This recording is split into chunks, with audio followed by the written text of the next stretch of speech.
Magandang umaga mga kapatid. Marami po at samut-sari ang aking nakitang mga videos na nagdulot ng mga kaguluhan o mga pangyayari na hindi naman dapat nangyayari sa bansa natin. Alam niyo mga kapatid, nitong nagdaang Mayo 1, no? Ang sigaw ng ating mga manggagawa ay kaunting dagdag ng sahod. Ano ba naman kung ibigay ng ating gobyerno ito sa kanila?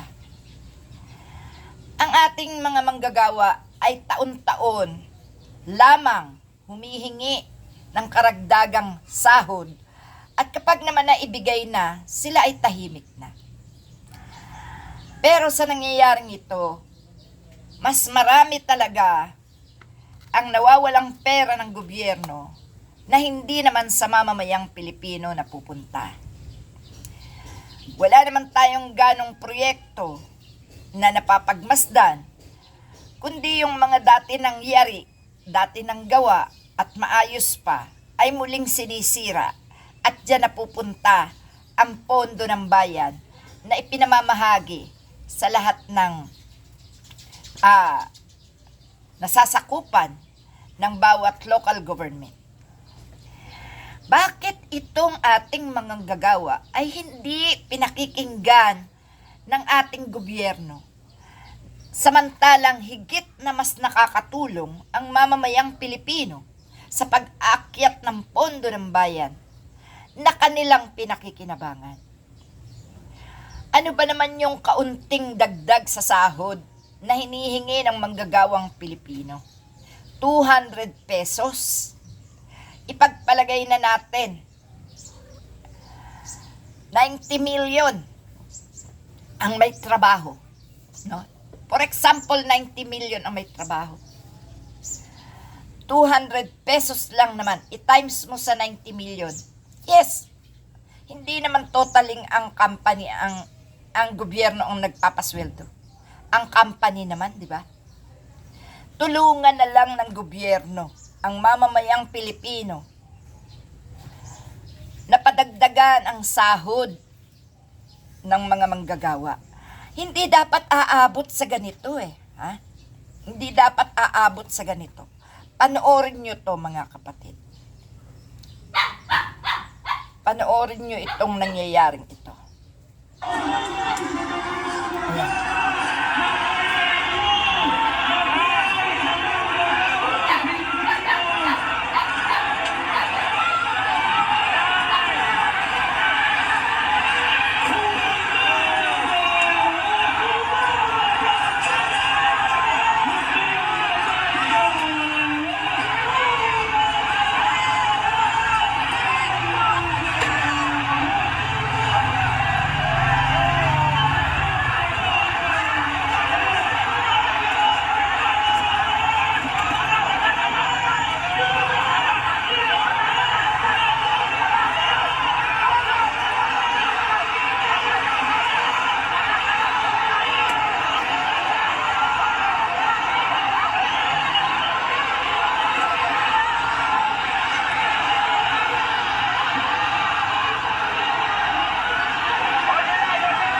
Yan, mga kapatid.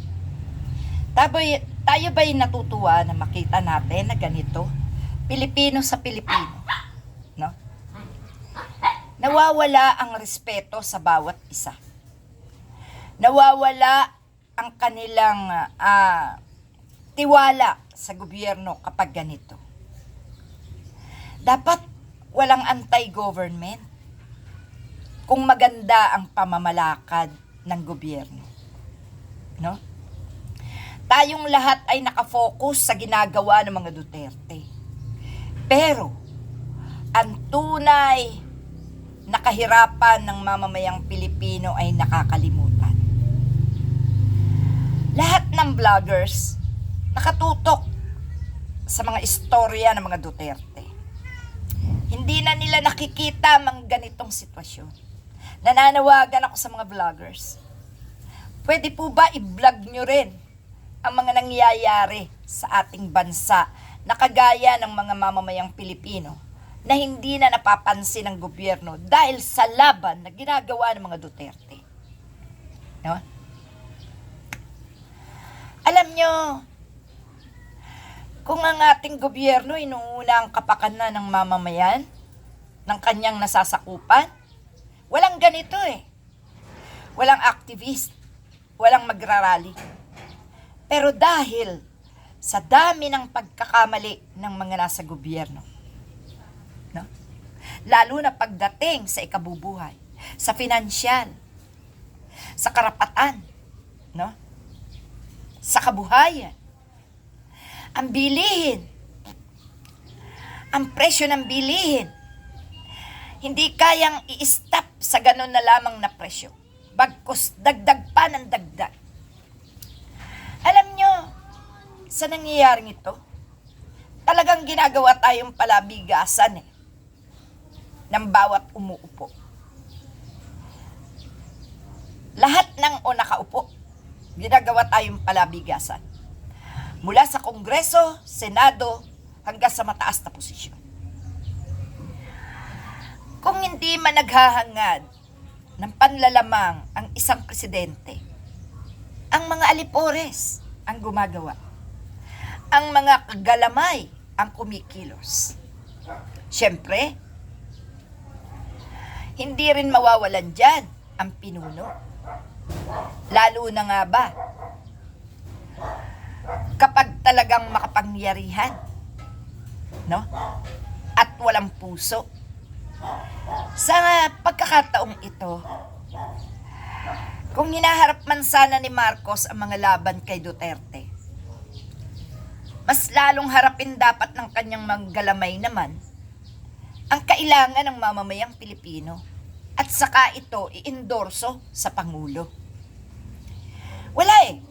Pag nakafocus ang presidente sa isang bagay, lahat sila doon na lang nakafocus. Hindi na nila naisip na gumalaw para sa taong bayan na sana naman ibigay nila ang kaunting kailangan. Ibigay nyo na mga taga-gobyerno ang kailangan ng mamamayang Pilipino. Kaunting sweldo, kaunting pakonsuelo sa kanilang paghihirap dahil sila ang source ng Pilipinas para mapaunlad dito.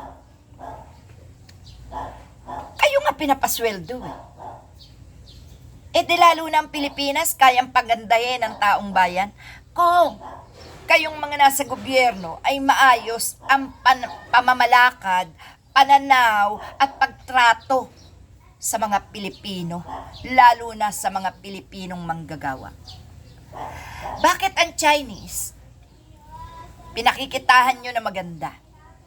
Mga trabahador dito, ganda-ganda ng turing nyo, libre pa nga sa taxi. Bakit ang sarili nyong kalahi hindi nyo maibigay ang gusto? Gusto nyo ba talaga ng laging magulo? Talaga bang pinanunood nyo na lamang ang pagkakagulo ng Pilipino sa Pilipino nang dahil lang sa karampot na hinihiling nila na dagdag sa kanilang sweldo?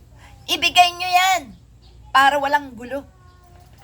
200 sa araw-araw na naiaakyat nilang bilyon ang mababawas ng bawat isang tao sa pondo na yan.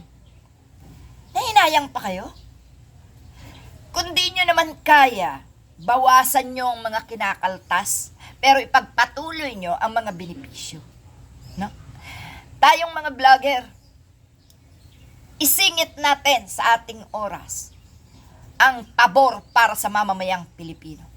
Hindi yung puro na lang katatawanan, puro na lang pansariling vlog na para lang kumita. Singit nyo yung karapatan ng mamamayang Pilipino para mabuhay ng normal at maayos sa bansang ito. Dagdagan ang sweldo, intindihin ng gobyerno, ayusin ang trato, no? Para wala ng gulo. Harapin nating lahat, taga-gobyerno at bayan. Harapin natin ang laban kay Duterte. Pero sana ang gobyerno huwag mag-focus sa isa lang. Sana unang intindihin ang ginugusto ng taong bayan, ang karapatan at ang kahilingan. Maraming salamat mga kapatid. Salamat.